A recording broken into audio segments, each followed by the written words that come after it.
കാറ്റിനോടും കാറിനോടും കടലിനോടും മല്ലിട്ട് ജീവിതത്തിൻ്റെ പ്രതിസന്ധികളാർന്ന തിരമാലകളെ അതിജീവിച്ച് വരുന്നവരാണ് മത്സ്യത്തൊഴിലാളികൾ. മഹാപ്രളയത്തിൻ്റെ കാലത്ത് കേരളത്തിൻ്റെ കണ്ണീരൊപ്പിയ ദൂതന്മാർ. ട്രോളിംഗ് നിരോധനത്തിൻ്റെ ഈ വറുതിക്കാലത്ത് അവരുടെ കണ്ണീരൊപ്പാൻ സർക്കാർ ഒപ്പമുണ്ടാകുമോ?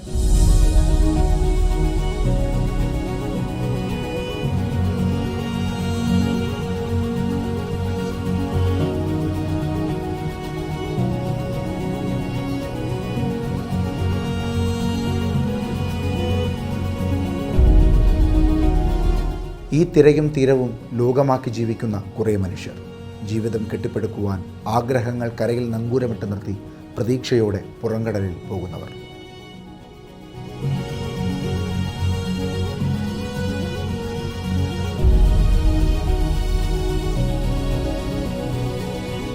ചിരിയും ചിന്തയും നാട്ടുവിശേഷങ്ങളും അടങ്ങുന്ന ഒഴിവു നേരങ്ങളിൽ തീരദേശവാസികളുടെ നേരം പോക്കുകളിൽ ഏറ്റവും പ്രധാനം ചീട്ടുകളിയാണ്.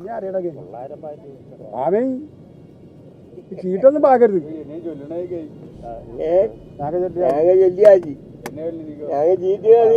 കാര്യം പറയുന്നത് അവര് വല്ല പറഞ്ഞോട്ടെ.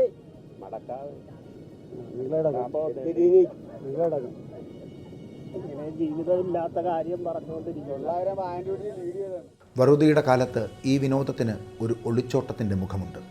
വിശപ്പിൽ നിന്നും ജീവിതവേദനയിൽ നിന്നും ഒളിച്ചോടുന്നതിൻ്റെ മറ്റൊരു മുഖം. വേറെ പണിയില്ലാത്തതുകൊണ്ട് ഇത് കളിക്കുന്നതാണ്. വേറെ തൊഴിലൊന്നും അറിയാത്തതുകൊണ്ട് ഇല്ല, തൊഴിലില്ല. നമുക്ക് കടലിലെ പണിയില്ലാത്തതുകൊണ്ട് ഇങ്ങനെ സമയം പോകാൻ വേണ്ടി കളിക്കുന്നു. സമയം പോകാൻ വേണ്ടി ഇങ്ങനെ കളിക്കുന്നു. അല്ല വേറെ ഒരു പണിയില്ലാത്തതുകൊണ്ട് സാറേ. വേറെ ഒരു തൊഴിൽ അറിഞ്ഞുകൂടല്ല. കടൽ പണിയില്ല, വേറെ ഒന്നും അറിഞ്ഞുകൂടാ. പലപ്പണിയില്ല സാറേ, ഒന്നുമില്ല പണി. ഒരു തൊഴിലില്ല. ഇപ്പം വലയും പണിയും ഒന്നും ചെയ്യാൻ കാശുമില്ല. കാശില്ലാത്തതുകൊണ്ട് അങ്ങനെയൊക്കെ ജീവിച്ചു പോകും. ചായ കുടിക്കാൻ വരെ പൈസ ഇല്ലാതെയൊക്കെ ജീവിക്കുന്നു. എന്ത് ചെയ്യാൻ സാറേ? അങ്ങനെയൊക്കെ നീങ്ങിപ്പോകുന്നു. ഒരു ആദായവും തരുന്നില്ല സാറേ. ഒന്നും തരുന്നില്ല അവർ. ഒരു സഹായവും ഇല്ല. പണമില്ല രാജ്യത്ത് ഇങ്ങനെ പറയുന്നു.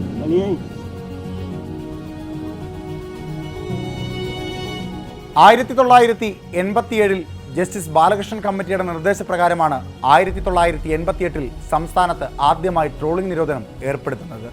ആദ്യം 90 ദിവസമായിരുന്നു ട്രോളിംഗ് നിരോധനമെങ്കിൽ 1995 ശേഷം അത് 47 ദിവസമായി ചുരുക്കുകയായിരുന്നു. കനിയുന്ന കടലിനെ ഹൃദയം കൊണ്ട് സ്നേഹിക്കുന്ന ഇവരെ വറുതിയുടെ കാലത്തെ ദുരിതത്തിനെ മറികടക്കുവാൻ സർക്കാർ സംവിധാനങ്ങൾ സഹായിക്കാത്തത് തീരാത്ത സങ്കടമാണ്. ചിലപ്പോഴൊക്കെ ആ സങ്കടം സർക്കാരിനോടുള്ള കടുത്ത അമർഷമായി അവർ പ്രകടിപ്പിക്കുന്നു. ഇന്നും 25-30 വയസ്സായ പെൺകുട്ടികൾ ഞങ്ങളുടെ ഈ മേഖലയിലുണ്ട്. കെട്ടിക്കൊടുക്കാൻ കഴിവില്ലാത്ത അമ്മമാരപ്പന്മാരുണ്ട്. അങ്ങനെ ചെത്ത ഒരു സൂപ്പറാണ് ഇപ്പോൾ ഓടിക്കൂടും. ഈ ധാരാളം മത്സ്യങ്ങൾ കിട്ടുന്ന ഒരു കാലത്ത് നമുക്ക് എന്തുകൊണ്ടാണ് ഈ മത്സ്യം കിട്ടാതാവണമെന്ന് ഈ ജനങ്ങൾക്ക് ഇപ്പം തന്നെ ബോധ്യതായി. ഇതാണ് കുറ്റം. ഇതാണ് ഇതിൻ്റെ യഥാർത്ഥ കുറ്റം. എനിക്ക് ഇത്രയും കാര്യം ഈ പെൻഷൻ പറ്റുന്ന എൻ്റെ സഹോദരങ്ങൾ ഇരിപ്പുണ്ട്. അവർക്ക് കഴിയുന്നത് പെൻഷൻ മാസം തോറും കൊടുക്കാതെ ഇവിടെ കിടന്ന് അനുഭവിച്ച് 6 മാസം 7 മാസം 8 മാസം പെൻഷൻ പോലും കൊടുക്കാതെ കിടന്ന കാലഘട്ടമുണ്ട്. ഒരു മാസം ഇലക്ഷൻ എടുക്കണം, 1 മാസം കൊടുക്കാം. മറ്റൊരു ഇലക്ഷൻ വരണം, 6 മാസത്തെ കൊടുക്കാം. നിങ്ങളത് ജനങ്ങളെ കുറ്റി ചോദിക്കണ്ട. ഞങ്ങൾ നിങ്ങൾക്ക് വല്ലതും തരാനുണ്ടോ? നിങ്ങളുടെ കുടുംബ സ്വത്താണോ ഇത് കൊടുത്തത്? നിങ്ങളുടെ അപ്പൻ്റെ അമ്മയുടെ വകയാണോ ഞങ്ങൾക്ക് എടുത്തു തരുന്നത്? ഞാൻ നിങ്ങളോട് അറിയാത്തതുകൊണ്ട് ചോദിക്കുക. നിങ്ങളെ തറവാട്ടിൽ എനിക്ക് ഇറക്കി തരണോ? അത് നിങ്ങൾ അധ്വാനിച്ചതിന് ഒരു ഓഹരി എനിക്ക് തരണോ? ഇല്ല. ആവശ്യമില്ലാതെ മത്സ്യത്തൊഴിലാളികളെ പിഴിഞ്ഞെടുക്കുന്ന ഒരു കാലഘട്ടമാണ് ഇപ്പോഴത്തെ കാലഘട്ടം. അതിനേക്കാളും ഞങ്ങളെ കൊന്നൊതുക്കിക്കൊണ്ട് പോകും. ഞങ്ങളെ ചത്തുകരാൻ. അതോടെ ഈ രാജ്യം പിടിച്ചെടുക്കാമല്ലോ നിങ്ങൾക്ക്. കടലിനെ ആശ്രയിച്ച് ജീവിക്കുന്ന തീരദേശവാസികളുടെ വയറ് നിറയ്ക്കുവാനും അവരുടെ ജീവിതം പിടിച്ചു നിർത്തുവാനും സർക്കാർ കൊണ്ടുവന്നതാണ് പഞ്ഞമാസ പദ്ധതി. എന്നാൽ അതും ഇപ്പോൾ ഒരു ചോദ്യചിഹ്നമായി മാറിയിരിക്കുകയാണ്. മത്സ്യത്തൊഴിലാളികൾക്ക് പഞ്ഞമാസ സമ്പാദ്യ ആശ്വാസ പദ്ധതി എന്ന് പറഞ്ഞിട്ടുള്ള ഒരു പദ്ധതി ഉണ്ട്. അതിൽ ക്ഷേമമാസങ്ങളായ ചിലപ്പോൾ ഡിസംബർ, ജനുവരി, ഫെബ്രുവരി ഈ മാസത്തിൽ ഓരോ മാസവും 500 രൂപ വീതം മത്സ്യത്തൊഴിലാളികൾ അടയ്ക്കും. അങ്ങനെ 3 മാസം അടയ്ക്കുമ്പോൾ 1500 രൂപ. സ്റ്റേറ്റ് സർക്കാർ 1500 രൂപ ഇടും, കേന്ദ്ര സർക്കാർ 1500 രൂപ ഇടും. ഇത് പഞ്ഞമാസമായ ജൂൺ, ജൂലൈ, ഓഗസ്റ്റ് മാസങ്ങളിൽ ഇത് തിരിച്ചു തരേണ്ടതാണ്. ഇപ്പോൾ ജൂണായി, ഇതുവരെയും മത്സ്യത്തൊഴിലാളികൾക്ക് അടച്ച വിഹിതം തിരിച്ച് കിട്ടിയിട്ടില്ല. അപ്പോൾ 1500 എന്ന് പറയുന്നത്, അല്ലെങ്കിൽ 4500 രൂപ എന്ന് പറയുന്നത് നമ്മൾ 10,000 ആക്കിയാൽ എന്താ കുഴപ്പം? ഈ മീനിൽ നിന്ന് എന്തുമാത്രം ടാക്സ് കിട്ടുന്നുണ്ട്. വയറുവിശക്കാതെ അന്നത്തെ അന്നത്തിനു വേണ്ടി കടലിനെ ആശ്രയിച്ച് ജീവിക്കുന്ന ഇവർക്ക് ട്രോളിംഗ് നിരോധനം ഉണ്ടാക്കുന്ന കഷ്ടതകൾ ചെറുതൊന്നുമല്ല. ദുരിതകാലത്ത് 10 വർഷമുണ്ടായിരുന്ന റേഷൻ സംവിധാനം തീരദേശവാസികൾക്ക് ഒരാശ്വാസമായിരുന്നു. എന്നാലിപ്പോൾ അതുമില്ല. ഞങ്ങൾ വലുതായിട്ട് ആനുകൂല്യങ്ങളും കിട്ടുന്നത് മാത്രമല്ല, ഞങ്ങൾക്ക് ഇങ്ങനെ ആകുമ്പോൾ പ്രകൃതി ക്ഷോഭം ഉണ്ടാകുമ്പോൾ 1000 രൂപ 2000 രൂപ ചിലപ്പോൾ മത്സ്യബന്ധനം പിന്നെ ഉള്ളവർക്ക് ഈ പൊക്കുമായിട്ട് കിട്ടുന്നത്, അത് കിട്ടുകയാണെങ്കിൽ 10-15 പേർക്ക് കിട്ടുന്നത്, ബാക്കി 10,000 പേർക്ക് കിട്ടുന്നില്ല. അങ്ങനെയുള്ള ആനുകൂല്യം ഞങ്ങൾക്ക്, കാരണം ഞങ്ങൾ ഓരോ ദിവസം ഞങ്ങളുടെ മക്കളെ വളർത്താൻ ഞാൻ ഒരുപാട് ബുദ്ധിമുട്ട് പ്രയാസം അനുഭവിക്കുന്നുണ്ട്. ഞങ്ങൾ മക്കളെ പഠിപ്പിക്കാനും പറ്റുന്നില്ല. പിന്നെ ഇവിടുന്ന് റേഷൻ കടയിൽ എനിക്ക് പിന്നെ കിട്ടുന്ന 5 കിലോ സാധനം ഉണ്ടെങ്കിൽ കിട്ടുന്നത് 5 കിലോയും കിട്ടുന്നില്ല. പിന്നെ എങ്ങനെ ഞങ്ങൾ ജീവിക്കും? കടലിൽ നിന്നും കിട്ടുന്നില്ല, റേഷൻ കടയിൽ നിന്ന് കിട്ടിയ പിന്നെ എങ്ങനെ ഞങ്ങൾ ജീവിക്കേണ്ടത്? സംസ്ഥാനത്തിൻ്റെ സമ്പദ്ഘടനയിൽ ഏറ്റവും പ്രധാനപ്പെട്ട വിഭാഗക്കാരായ തീരദേശവാസികളെ മറ്റ് സംസ്ഥാനങ്ങൾ കാര്യമായി പരിഗണിക്കുമ്പോൾ കേരളം മാത്രം ഇപ്പോഴും അവരെ കേവലം വോട്ട് ബാങ്കായി മാത്രമാണ് പരിഗണിക്കുന്നത്.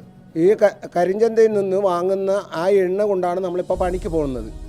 അത് നമ്മുടെ മൊത്തം അവർ പിനിഞ്ഞെടുക്കുന്ന ഒരു സാഹചര്യമാണ്. അങ്ങനെ വരുമ്പോഴത്തേക്ക് പാവപ്പെട്ട മത്സ്യത്തൊഴിലാളികൾ നഷ്ടപ്പെട്ടു പോകും. ഇപ്പം തന്നെ നഷ്ടപ്പെട്ട് കഴിഞ്ഞു, ഇനി നഷ്ടപ്പെടാനായിട്ടൊന്നുമില്ല. പണിക്ക് പോകുന്നില്ല, എണ്ണ കിട്ടുന്നില്ല. തമിഴ്നാട് 25 രൂപ റേറ്റിട്ട് കൊടുക്കുമ്പോഴത്തേക്കും ഞങ്ങൾക്ക് ഇവിടെ 125 കണക്കിൽ ഓയിലടക്കം കിട്ടിയാൽ ഞങ്ങൾ എവിടെ നിന്ന് എടുത്ത് ജീവിക്കാൻ? പണിക്ക് പോകാൻ പറ്റുന്നില്ല. വോട്ട് വരുമ്പോൾ നമ്മുടെ വോട്ടുകളെല്ലാം ശേഖരിക്കാനായിട്ട് കുറേ 2-3 പാർട്ടിയും കൂടെ ചേർന്ന് വരുന്നുണ്ട്. നമ്മൾ ആർക്കെന്ത് ചെയ്താലും അവർ ജയിച്ചു പോയി കഴിഞ്ഞാൽ നമ്മളിവിടുത്തെ ആരുമില്ല. വോട്ട് വരുമ്പോൾ മത്സ്യത്തൊഴിലാളികൾ എപ്പോഴും ഉണ്ട്, വോട്ട് കഴിഞ്ഞാൽ മത്സ്യത്തൊഴിലാളികൾ ആരുമില്ല. പൊന്നു സാറേ, ഞങ്ങൾ എങ്ങനെ ജീവിക്കാൻ?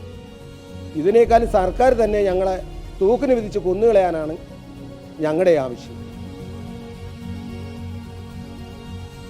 കടൽ കനിഞ്ഞാൽ മാത്രമാണ് ഇവർക്ക് ജീവിതം.